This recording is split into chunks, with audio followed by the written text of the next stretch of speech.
Hey, good morning, everybody. Thanks for taking the time to hop onto this fifth session in our winter webinar series. Got three sessions left, including the one today. So this one and a couple more. So still an opportunity to invite a friend. Actually, I'm just putting into your chat window in case you lost track of it and maybe had a coworker or somebody else that you wanted to give the opportunity to still sign up for a few of these remaining sessions. There's that link there in the chat window. So go ahead and grab that. Also draw your attention again to the Q&A session. One of the advantages of showing up to these live is you can chat into the Q&A portion of your webinar controls.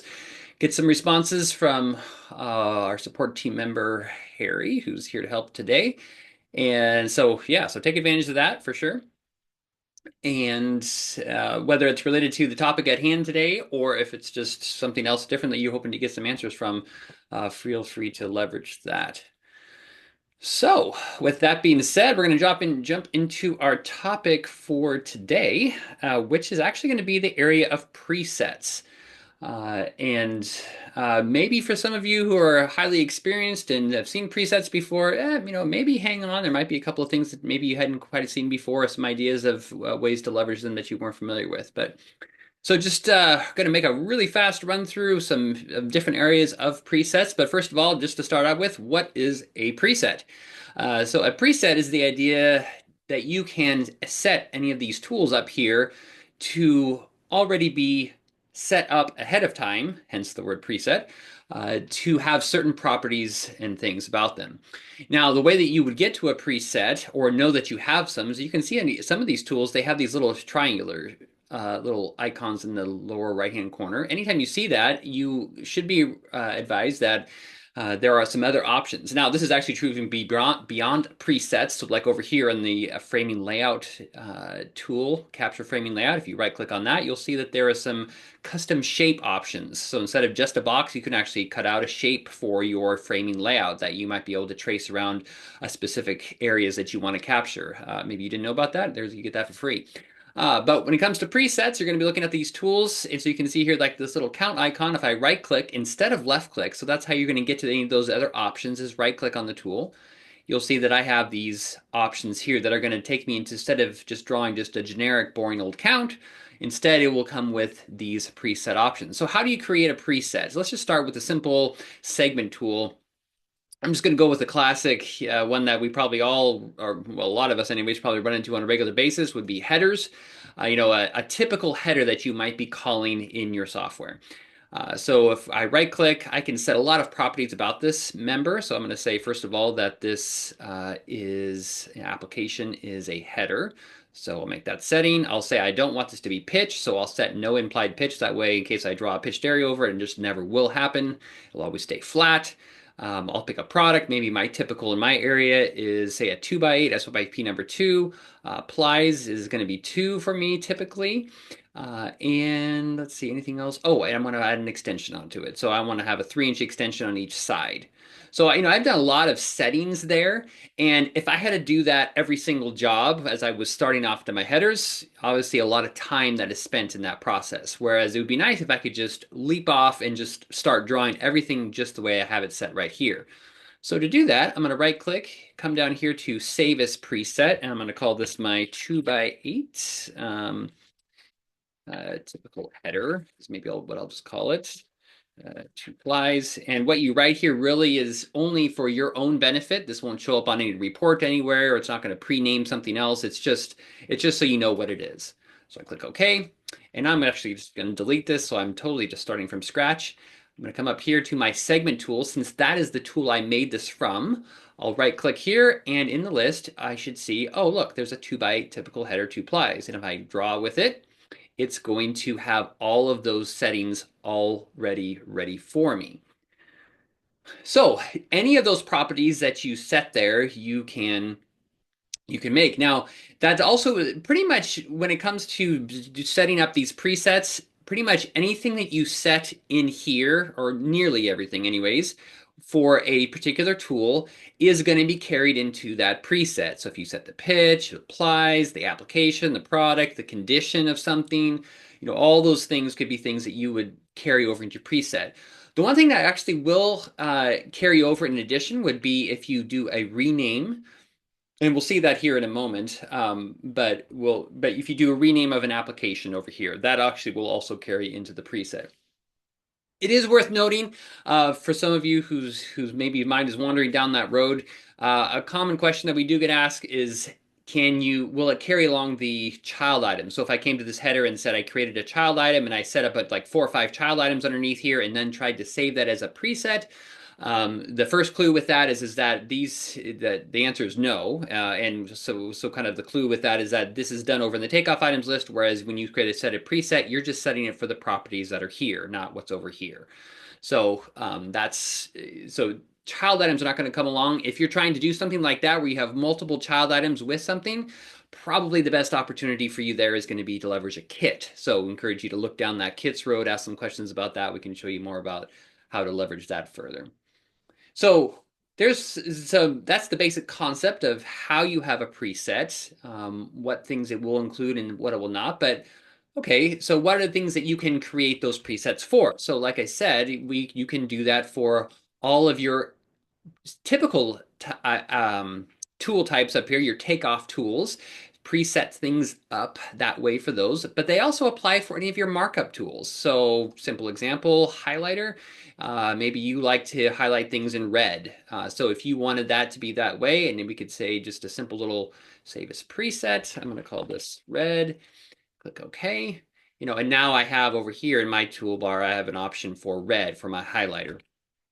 Another great example for things that you might want to preset is images. Now, images come with a little bit of extra special behavior there. So if I want to add an image, and I'm going to browse on my desktop, say to this, let's see, where preview visuals, I have this little bathtub image or whatever that I have for my, if I wanted to lay out floors and kind of see how that's going to land and just shadow in some plumbing that's over the top of a floor system.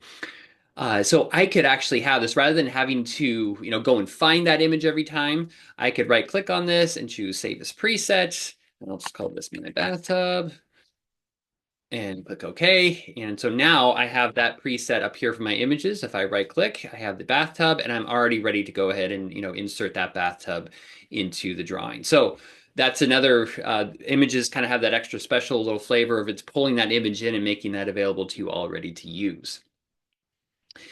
Let's see if something. Okay, so then how do you manage those presets? And so you can look up here. We made that preset, and maybe I'm thinking, well, I want my 2x8 up here with my 2x12, and I want them in that order. So I'm going to come over here to my profile tab, is where you're going to manage them. Come up here to presets, and then you're just going to find the specific tool type where you might have created that preset. So for example, segment. Here is the presets. Here's my 2x8s. I can drag and drop them up into any order that I like. So as I add more presets, those are going to generally go to the bottom for me automatically. But now as I reorder them, I come back to the plan tab and take a look. Now these are going to be sorted in that order. If I had another one, and let's just say, actually, I'll just delete that. Let's just say that I wanted to come in here and create this preset, and I'm going to call this my medium preset. So I'm going to continue to add those to the list. Now, another one that I just want to show you that, for some of you who maybe are used to presets, sometimes a question that we get asked is some of you like to really leverage a lot of these presets. I've seen some people with very, very long lists. And they kind of want some way to divide these or create a header over certain sections so it's easier for them to find some. So like maybe they want to have their beams at the top and then they want a section for their headers and so on.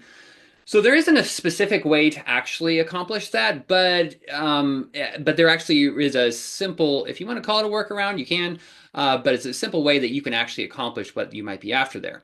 So I'm going to just actually take a blank little tool here. It really doesn't matter what's in it, and I'm going to save as a preset. I'm going to call this my dash dash dash dash, and I'm going to call it headers and dash dash dash dash dash. Okay, so I create that. Now, if I come over here to my profile. And here is my headers. So let's say that my beams go maybe I want my beam at the top And then I want this to be my headers section, and then maybe below that is other stuff that I create a header for. So now when I come back and look at my presets, I actually can break it into different sections pretty easily. So that is essentially it's the same thing that you would arrive at anyways. So just kind of create a blank preset, and you should be able to split up those presets into different sections to be able to see them differently. Um, Now, with a little bit of the time we have left, just want to talk around, what are some ways that you can leverage presets? Now, there are actually, you know what? I forgot one other thing that I was going to point out. One of the things that you can do with presets is you can actually change the default behavior of your tools up here. So an easy example of that would be highlighter. Let's say that, okay, I've created a highlighter for red, but maybe I always wanted to highlight in red, and I just want that to be the default behavior. I don't want to have to right click and get my special behavior. I just want to be able to click on my highlighter and get red all the time. So the way you do that is come to the Profile tab, come to your highlighter section, find red, and for each of these presets, you have the option to set default. If you choose to set this as the default, and notice it turns bold, if I come back here, instead of instead of right clicking to get my preset, instead I'm just going to left click to start my highlighter. And what I'm going to get is that red behavior because now I have set my preset to be the actual default behavior for the tool. You can do that for any of the markup tools as well as any of the takeoff tools. So if you always wanted your default behavior for a segment line to be that you're drawing a 2-ply LVL beam, you could set it up that way if you like it to be that way. Similar with roof tools and floor tools. Do they include edge? Do they not include edge? So you can influence the default behavior by use of your presets. Last thing I want to point out is when it comes to managing your presets is the ability to import and export. Some of you may be in a situation where you have, say, 3 or 4 different users in an organization, and you're all kind of based off of the same template file. But then each of you has maybe your own preset types that you like to use. Your coworker Bob doesn't like to use your presets, but you like to use your presets, but you're sharing the same template. So one of the things you can do is you can create presets that are unique to you and then use this export button here at the top. Export those out into a little, transfer file of those presets. And then when you go to start a project, or maybe you just get your monthly update of your template file, you can come and import your presets into that local version of your template. That way you have your presets for the way you like to work while everybody else can have theirs, and yet you're still sort of sharing or sharing on a semi-regular basis that same template. So, and that's also going to be true if you want to pass those presets from, maybe if you have 4 or 5 different templates, you want to pass those presets all across all the different templates, you could use it that way as well. Jumping back over to the plan tab, as we finish up here, basically just want to point out a couple of things when it comes to presets. There's the obvious stuff to do with presets, kind of where we started with headers of, the stuff that I'm doing all the time. Maybe I can get there faster. But another road I kind of want to just travel down here a little bit when it comes to presets is the idea of thinking outside the box. And in some ways, this is maybe less to do with presets and more to do with how you can leverage these takeoff tools up here. But since a lot of these things of how you might leverage them take several steps, they sort of blend right into the idea of presets. So let's just talk for a moment about, like, say, X bracing. Maybe some of you run into a condition like in a floor system where you need to have, a 1x material that's like an X bracing in between the joists, mid-span. So how could you do that, and still get an accurate amount? So I'm going to come here and I'm going to draw, let's say that my X bracing runs from here to here.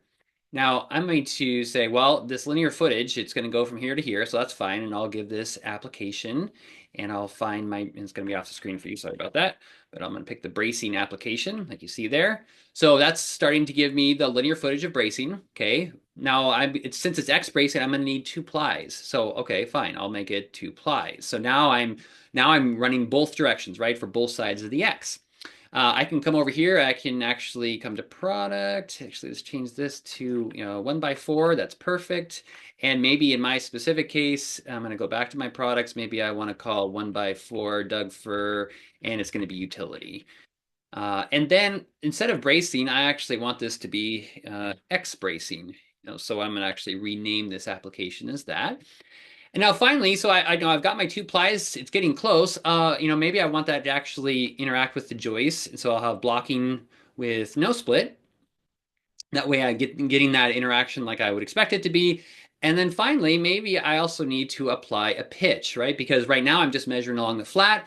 So if I was to pitch this whole thing to say like a 12-12, just to be on the safe side, that's probably even a little bit over the top, but 12-12 pitch, that's going to essentially account for the fact that those pieces of bracing all along there are going to be run at an angle.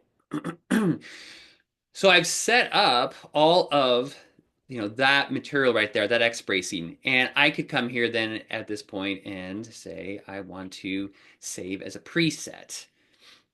And so I'm going to call this X bracing. Click OK.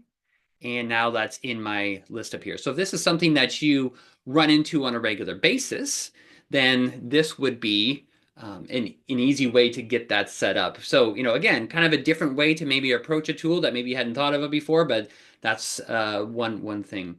Now, here's another one. When it comes to drawing window trim, probably a lot of you are familiar with the idea that you can draw an area and then subtract a box section to cut out windows. But what if you're having a place where it's like you're not going to cut out the windows and you'd like to be able to box around those windows just to get the trim instead of having to draw all four different sides individually, you just box it once. So one of the presets you could create to do that would be, and this is kind of thinking a little bit, again, outside the box, no pun intended, or maybe it was intended. But I'm going to draw just here to play with. Okay, here's my little area. Now this is kind of funny, is I'm going to come in here and I'm going to add the edge, which you might have expected me to do.